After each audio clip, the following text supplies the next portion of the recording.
So here we have the Honda Grom Windshield. I believe they just came out with this for 2025, but it should fit all models if you have the stock handlebars. I don't know if they'd fit aftermarket handlebars, but the thinking was every little bit helps. So this was $130 from my local Honda dealer.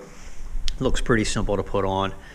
The hope is I can gain maybe a little better holding top speed against wind, you know, with this little thing on. But as you can see, it's not very big. I didn't want anything obnoxious. I wanted something small, and I kind of like the size of this, so I went with this one.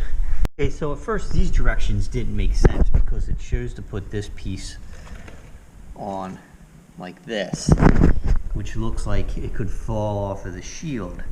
But what happens is when you tighten it up, it bulges and it pulls it in. So, and then they give you a cap for the back of the screw, so you're going to tighten that up pretty good. So the direction's all right, but when you're looking at it, it looks like it could just fall right off. Comes on there, just a simple clamps that go on here.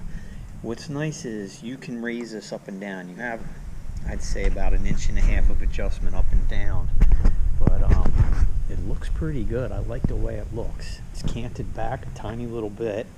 It's clear, so it's not really that noticeable. And you kind of just align it, get it centered where you want, and then tighten everything up. So pretty easy install. So here's a view from behind. As you can see, it's tilted back a little bit, which is a good position.